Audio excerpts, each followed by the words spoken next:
Now next question क्या है हमारे मेडिकल में पूछा हुआ, two bodies of mass m and 4m are moving with equal kinetic energy, the ratio of their linear momentum. Linear momentum का ratio पूछा है, क्या कह रहा है, दो बॉडी है m और 4m मास का दो बॉडी है, मूव कर रहा है और इक्वल काइनेटिक एनर्जी का, दोनों का काइनेटिक एनर्जी क्या है, दोनों मास का इक्वल है, देन आपको फाइंड करने का है रेशियो ऑफ लीनियर मोमेंटम। अब देखना ये क्वेश्चन कई बार मेडिकल में पूछा हुआ और आगे भी आ सकता है, बहुत ही आसान तरीके से हम इसे सॉल्व करेंगे। अब ध्यान से देखो क्या दिया हुआ है, m1 का वैल्यू क्या दिया है, ध्यान देना, m1 का वैल्यू है m, ओके, और m2 का वैल्यू क्या है 4m, ठीक है। फर्स्ट ऑफ ऑल हम m1 को लेके चलते हैं, इसका काइनेटिक एनर्जी अगर लेट कर लिया, let kinetic energy equal to k, then k equal to हम लिख सकते हैं half m, okay, half m v square, v1 हमने लिख दिया v1 स्क्वायर, ठीक है। लेट कर लिया, वेलोसिटी इसका क्या है लेट, ये भी हमने किया v1, इसका मान लिया v2, दोनों हमने क्या कर लिया लेट कर लिया, सपोज कर लिया, ठीक है। अब देखो काइनेटिक एनर्जी इक्वल टू हम लिख सकते हैं हाफ m v1 का होल v1 स्क्वायर। अब क्या करेंगे हम मल्टीप्लाई करते हैं, m से ऊपर नीचे मल्टीप्लाई करेंगे, कैंसिल आउट हो जाएगा, कोई फर्क नहीं पड़ेगा।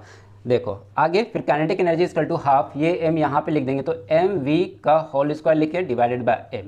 अब आपको पता है मोमेंटम इक्वल टू, क्योंकि मोमेंटम इक्वल टू होता है m, सॉरी यहाँ पे v1 छूट गया, v1 m v1, okay, m v1 होता है तो हम मान लिया इसे p1 मोमेंटम, ठीक है, p1 मान लिया।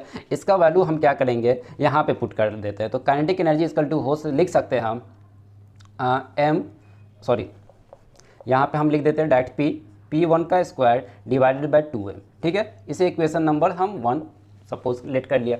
अब आगे सॉल्व करते हैं। दूसरा जो आपका मास है m2 4m है और वेलोसिटी आपने क्या सपोज किया v2 सपोज कर लिया, तो इसका भी काइनेटिक एनर्जी इक्वल है, तो kinetic energy k e2 equal to हमने लेट किया k, दोनों का काइनेटिक एनर्जी इक्वल है, तो k इक्वल टू हम लिख सकते हैं हाफ m2 के जगह पे हम क्या रखेंगे 4m और v2 का होल स्क्वायर। यहाँ पे भी हम क्या करने वाले हैं, यहाँ पे भी हम क्या करेंगे, एक मास से मल्टीप्लाई करेंगे और डिवाइड कर देंगे, तो इसे हम कैंसिल कर दें, ये 2 यहाँ पे होगा तो 2m v2 का square into m by m, ठीक है, m by m। Then finally k equal to हम लिख सकते हैं 2m v2 का whole square divided by m। फिर लिखेंगे, क्योंकि मेरा मोमेंटम क्या होता है linear momentum, p2 equal to हम क्या लिखेंगे m v2, ओके, और इसका वैल्यू हम यहाँ पे पुट कर देंगे। Then kinetic energy equal to लिख सकते हैं 2p2 का square divided by m, okay.